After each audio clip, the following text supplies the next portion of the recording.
Over a decade ago, I realized that my job had changed. I was no longer an employed personal trainer, but a business owner. The next epiphany was that my knowledge was asymmetrical. I knew a lot about fitness and exercise science, but almost nothing about business.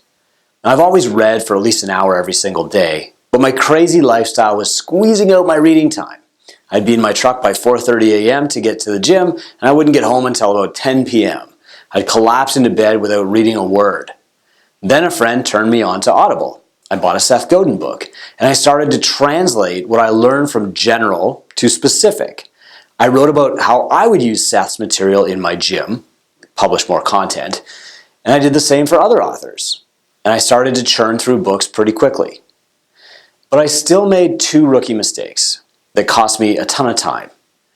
I made myself finish every book before starting the next, and I also thought it was best to get a ton of different books instead of focusing really hard on a few. In other words, I was focused on volume instead of intensity.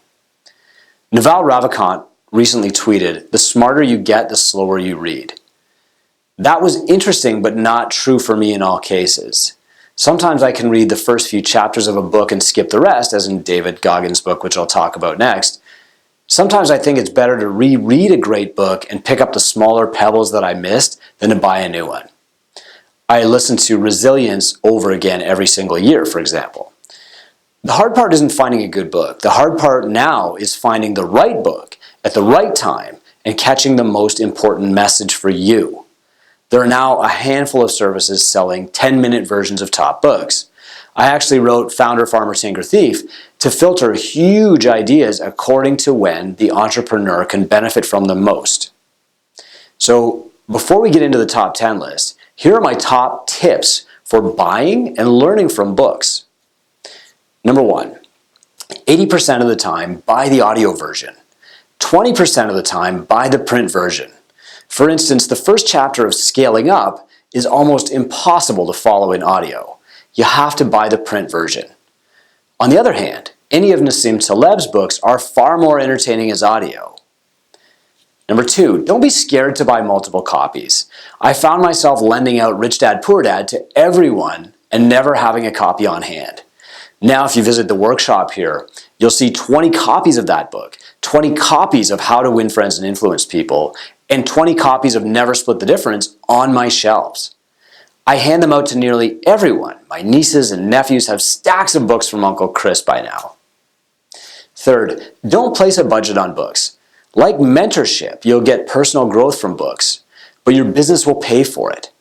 Every book is a tax-free, life-changing event. Number four, there's no such thing as a bad book, but don't get buried. Overwhelm leads to paralysis. After you take our Founder, Farmer, Tinker, Thief test, make the best choices based on your current phase of entrepreneurship. Read what's right for you now. Number five, it's better to retain a little than to read a lot. To make the messages from each book stick, I have to teach them back to myself. That means talking about them with other people or just blogging about them in my own words. That's why I started my original blog, don'tbuyads.com, back in 2009, to make the lessons I was learning stick better. It works. Even if you don't publish a blog about the books, if you take your own notes, you'll retain the information a lot better. So here are the top 11. Number one, This is Marketing by Seth Godin. Seth is trend-proof. He got that way by teaching principles instead of tactics. While we, the folks in the trenches, can be swayed by sexy business fads like Facebook marketing, office culture, and personality testing, I always come back to Seth's message of authenticity and relationships. And the experts always come back too. Facebook now says that building a content platform is critical for paid lead generation to be successful, for instance. This is Marketing is possibly Seth's most specific book, and it's required reading for anyone who wants to succeed at the long game. Seriously, buy it.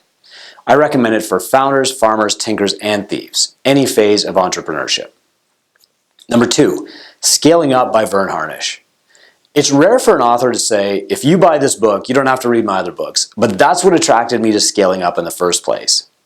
As an author, I sometimes wish I could go back and rewrite Two Brain Business, or even take it off the shelves because Founder, Farmer, Tinker, Thief is so much better.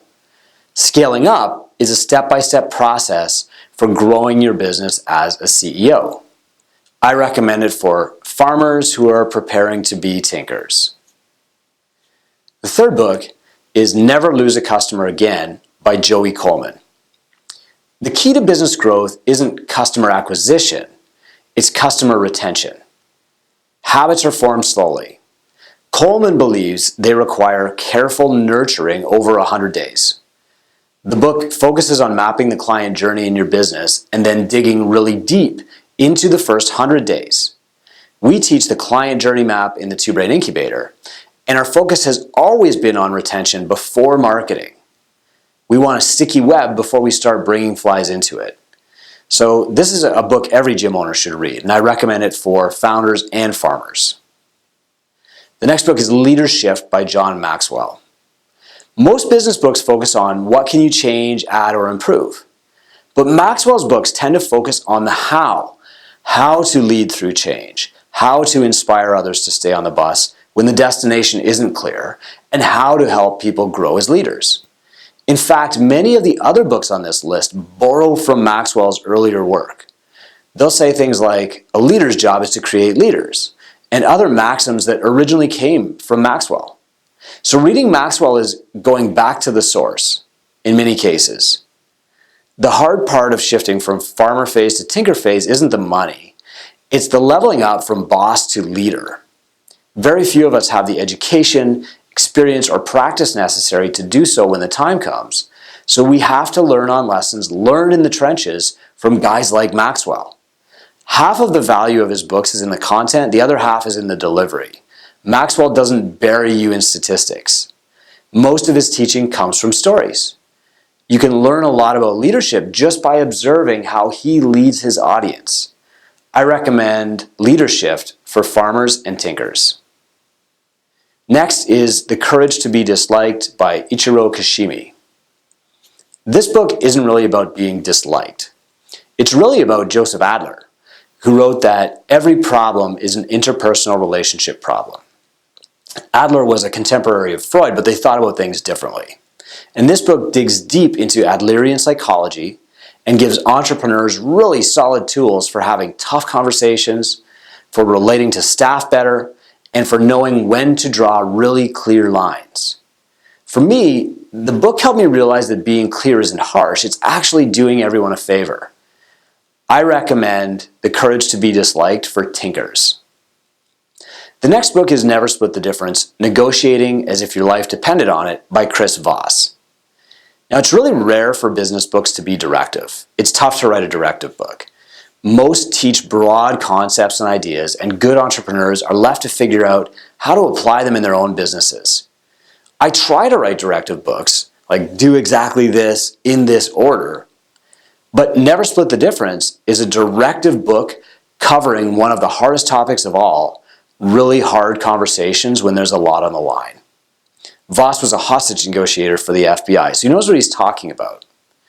We lean heavily on Voss's lessons when we're guiding entrepreneurs through rate increases, through firing staff, or removing tough clients. I keep 20 copies of this book in my office and frequently ship a copy to my own mentorship clients. Like Rich Dad Poor Dad and How to Win Friends and Influence People, I give a copy of this book to kids in my family when they turn 18. This book is so important that we're bringing Chris Voss in to deliver the keynote speech at the Two Brain Summit in 2020. I recommend Never Split the Difference for founders and farmers. The next book is Clockwork by Mike Michalowicz. Now, I think it's been a few years since I published a list that didn't have Mike Michalowicz on it. His books are funny, and they're easy to read, and they always include at least one key concept that changes the way you look at business. In The Pumpkin Plan, Michalowicz taught us how to identify and keep our best clients and build our businesses around them. In Profit First, he taught us how to make sure we got paid. Kind of a big deal. In Clockwork, I think Michalowicz's biggest idea is the Queen Bee role, QBR. Now, a CEO should narrow his or her focus to doing the one thing that grows the company. For me, that's thinking and then writing about it. That's hard for people to understand. Many people think I'm riding my bike for fun or hiding in my office when the door is closed. But really, the more time I spend getting into flow state, staying in flow state, and publishing content, the better my business grows. That's my queen bee role. I recommend Clockwork for tinkers, with a special emphasis on the section of the book talking about the QBR. The next book is called Reboot by Jerry Colonna.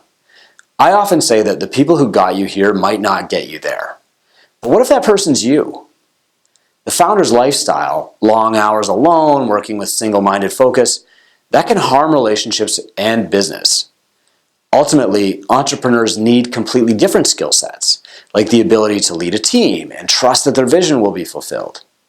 But the things that made them great in founder phase are probably harmful in farmer phase. So they need a reboot.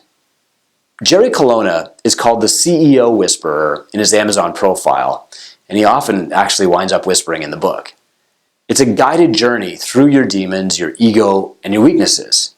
And it's directive. There are specific exercises and assignments to help you take the first steps to bettering yourself.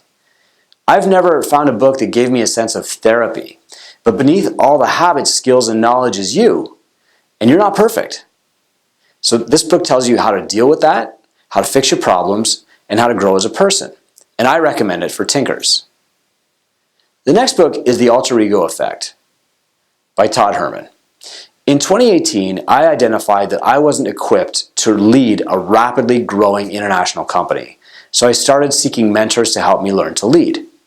I changed my worldview and habits significantly, had some hard conversations, and took some bold risks. But it was exhausting, and boss Chris wasn't really the person I wanted to be at home. So Herman's book made me ask, can I be the CEO part-time and then shed that skin when I don't need it? According to the book, you can. And Herman shares a ton of examples that show how celebrities and athletes have used the alter ego effect to do the same thing. We introduced the concept to gym owners as part of their sales training. Herman originally tested the method when he was selling personal training, so it's a great fit. It's definitely a useful tactic, and I signed up for Herman's one-on-one guidance because the book was so powerful. The hard part is switching into and out of an alter ego, but like fitness, it takes practice. So Herman uses totems at home to switch into dad mode. Like he puts on a special bracelet that his daughter made for him to remind him that now he's the dad and not the CEO. I recommend The Alter Ego Effect for farmers. The next book is 12 Rules for Life by Jordan Peterson. Now this isn't promoted as a business book, but few books make me pull my truck to the side of the road and say, holy shit. So I included it. And the message definitely has bearing on you as a leader in the public eye. Jordan Peterson is a polarizing guy. I wondered, what's this book or this guy actually saying? And that's why I read the book in the first place. But the book itself is an epiphany. I recommend it to everyone. Make Your Kids Strong, Not Safe is a transcendent lesson that every leader can use. Just replace kids with business or relationship or whatever. And Peterson models that strong, not safe approach to life. He's attacked in the media pretty often for being anti-whatever. But his critics almost always take his message out of context to further their cause. Peterson is an example of standing up for your beliefs and also a warning. If you say this is wrong when you disagree with a popular trend, you'll attract criticism in volumes. Not everybody can handle that. I certainly couldn't take the storm of hate that Peterson deals with every single day. But I recommend the book for everyone because I know you'll either love it or you'll hate it. The next book is Turning the Flywheel by Jim Collins. Now, Collins doesn't publish often. He doesn't even appear on podcasts often, and he rarely takes the stage. But when he talks, everyone listens. Turning the Flywheel was a curiosity buy. I had really loved Good to Great, Great by Choice, and Built to Last, and I wondered what a monograph meant to Collins, which is what he calls Turning the Flywheel. But it's really a how-to book. His previous books had so many huge concepts that he needed something to tie them all together. So don't read this until you've read at least 3 of his other books. But when you have, this book is an inspiration. It's recommended for farmers and tinkers. And that's the top 11. Now there were some honorable mentions that I also read in 2019. For example, Atomic Habits by James Clear. Because we're in the business of behavioral change, Atomic Habits is a more useful tool for a fitness coach than almost any fitness book. It's directive, and if coaches simply copied his model with their clients, they'd make more money for longer. Most of the big ideas are front-loaded, so this is a really quick read. For example, even if you just read about streaks, you'll understand the value of talking to your clients every single day when they're getting started. Another honorable mention is Turn the Ship Around by David Marquette. It's a great story about creating change in a change-resistant environment like the US Navy. The typical model of submarine command depends on one leader rigorously enforcing predetermined rules. But Marquette pivoted, which is tough to do in the Navy, and eventually got buy-in from his crew. The best lesson? A leader should be measured on the success of his team years after he's gone. Unfortunately, the stories didn't lead to a clear directive, like do this in your company, but did offer some exercises like ask yourself, how can I use this in my company? The next honorable mention is The Like Switch by Jack Schafer. Jack's another ex-FBI guy like Chris Voss. Schafer is like the behavioral scientist to Chris Voss's hostage negotiator though, and the book reads like it. The Like Switch is really interesting and good at explaining why people behave the way they do. But where Voss's book is directive, step 1 do this, step 2 do that, Schafer's is mostly theory. If you want a scientific dive into how to win friends and influence people, The Like Switch is a good book to read. Another honorable mention is Principles by Ray Dalio. So Dalio's premise that life, management, economics, and investing can all be systemized into rules and understood like machines, that's a pretty bold premise. I was excited to read it, but Principles mostly just created book guilt for me. I have a lot of friends who love the book, but I really couldn't get into it, so it sits in my Audible account unfinished. It still gets honorable mention status because I have a feeling it would be great if I went back to it and listened to it 3 or 4 more times. The next honorable mention book is This I Know by Terry O'Reilly. The counter to Dalio's book is This I Know. Dalio has deep insights and draws conclusions based on profound experience, but Terry O'Reilly tells amazing stories. His book is really hard to put down, and while his insights might not be deep, he actually tries to present opposing viewpoints instead of saying, do this one thing. I'm a huge Terry O'Reilly fan. You can learn more from his delivery than from the content of most books on this list. Another honorable mention is Building a Story Brand by Donald Miller. A marketer's education should start with this book, but it shouldn't end there. Most of us try to be too artsy. We make complicated websites that actually stop people from booking or signing up. We try to be different at the expense of being clear. Miller's book is the antidote. It's well written and clear, of course. Consider this like the CrossFit Level 1 course. It's enough to get you out on the floor. And Miller's storytelling makes the message stick. But he doesn't provide conversion data to back up his claims. If you don't read any other marketing book this year, read this one. But I hope you read more than one. The next honorable mention is Simple Numbers by Greg Crabtree. Now, Crabtree is like a celebrity accountant, a status that's pretty hard to achieve. His book makes accounting as clear as it can be. I was thrilled to find a higher level accounting method that dovetails perfectly with the 4-9 and Profit First models that we recommend at 2Brain. And after reading the book, I signed up for his service. His firm now provides the CFO for my company. They build dashboards that help me figure out where to spend and where to save, and they bring a lot of clarity to my rapidly expanding business. The next honorable mention is Vivid Vision by Cameron Herold.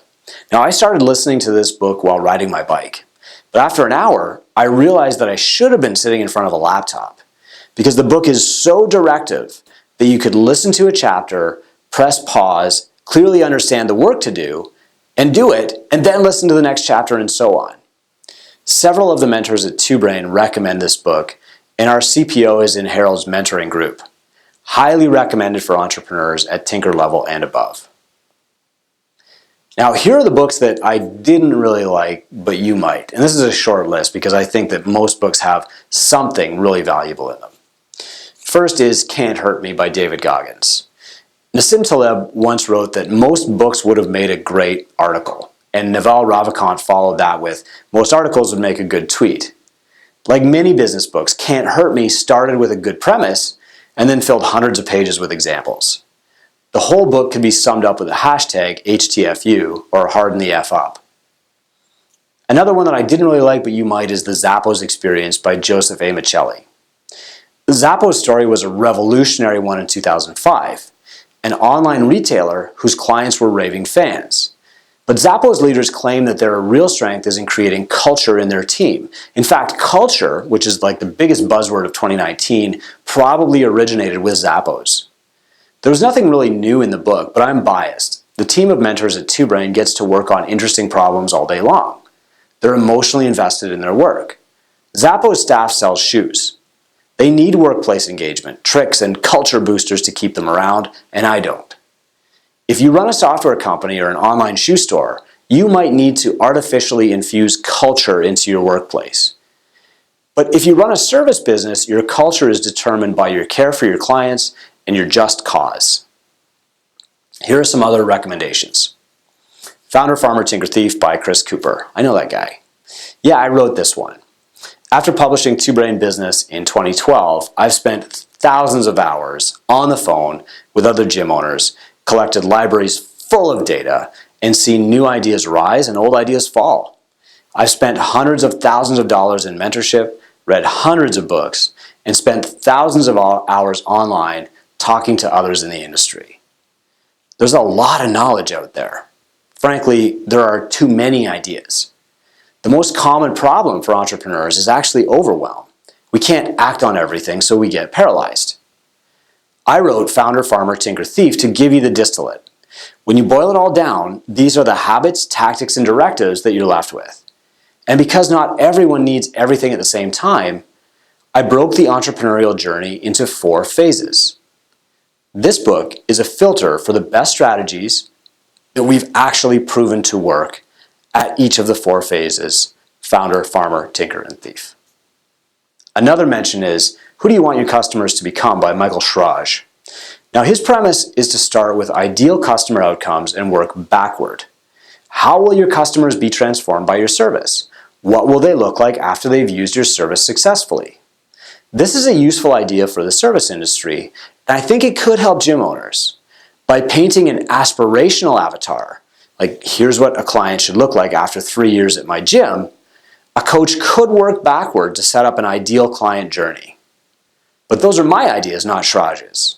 His book sticks to high-level concepts and the usual examples like Google, Apple, Starbucks, etc. Competing Against Luck by Clayton Christensen is another, highly recommended read when you have time. My mentor, Todd Herman, told me that I needed to listen to Christensen. Now, Clay Christensen is a pretty dry speaker, so his YouTube videos aren't really popular, but his ideas are. Others talk about him in their own more engaging videos. The best epiphany I got from Mike Michalowicz's Pumpkin Plan, which is now required reading for all 2Brain clients, is that I should ask my best clients what they want instead of trying to guess. Christensen's message compounds on that concept. We should all ask ourselves, what job is this service being hired to do? Christensen's jobs to be done idea is a huge game changer, but his explanations are so complex that other authors will probably simplify his ideas and make way more money on them. Another mention is Abundance by Peter Diamandis. Now, I'm a fan of Diamandis, and this book is a good big picture read. It reminds me of Guns, Germs, and Steel, but with a future-focused perspective instead of an historical one.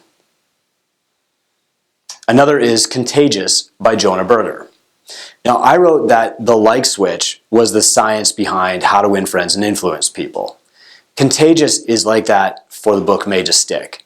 But Berger's book is entertaining with examples from music and pop culture. Earworms, memes, and viral videos are all examined in the book. It's more academic instead of being directive, like you're never told do exactly this one thing right now, but it's still a good lens through which to view your own content. Also mention The Infinite Game by Simon Sinek. I was really debating whether to put this on the top 11 or not. I had the book on pre-order for 9 months before it was published, and it was actually a big surprise when I finally got it in the mail. I'm not always a fan of Sinek's work. His theories sound good, like Leaders Eat Last, but often lack in the trenches proof. So when this book started out really strong, I was thrilled. I actually wrote about playing the infinite game in the fitness business because I was very inspired by the first few chapters. Unfortunately, the book took a dip in the middle and spent several hours berating CEOs for focusing on shareholder profit instead of employee happiness. Now, everyone agrees that employee happiness is important, but Sinek makes a logical leap over and over, that happy employees will automatically create happier customers, which will automatically create more profit. As gym owners know, that's a deadly false belief, and a lot of us were trapped into thinking that, which is maybe why I'm oversensitive to making those logical leaps. So luckily, I found myself with a long bike ride and nothing else to read, so I finished the last hour of the book, and I'm glad I did. Sinek comes on strong again at the end, but you can probably skip the middle chapters. Another book I read this year was The Culture Code by Daniel Coyle. So culture is the top buzzword of 2019. As more and more people work remotely or sell a product online, we lose our sense of cause. In my description of the Zappos book above, I said that people in the service industry probably don't need tips and tricks in the workplace because care for the client and a just cause is probably enough. Coyle lists many strategies for building culture that he pulled from the Navy SEALs and pro sports teams, but what's missing is the reason people signed up for those teams in the first place. That reason is their just cause. They believed in a mission higher than themselves, or maybe fame and fortune. The effect of cause is huge and outweighs working conditions, boredom, and the lure of incrementally better benefits or wages. When you give up a high-paying job to help people get healthy, you probably don't need drinking games or cereal in the boardroom or foosball tables to keep you engaged. If you do need those things, then the Culture Code has some great examples. Finally, the last book that I want to talk about here is Resilience by Eric Greitens. Every summer I roll up my garage door, I pull up my barbell, and I listen to Resilience. Greitens is a storyteller. He's a real hero. He could have taken an academic path, but after volunteering in refugee camps, he realized that some situations require force to save people. And that was a huge epiphany for me. His stories about boxing as a poor kid, turning down teaching jobs to volunteer in war-torn areas, and ultimately leading a SEAL team are more than inspirational. They give perspective on your life and your place in the world. So, what do you think of these lists? Do you agree with the summaries, or do you have something to add about one of the books above? Did I miss one? Did you read something that changed your life or your business in 2019? Please leave a comment below and let us know what we should read next.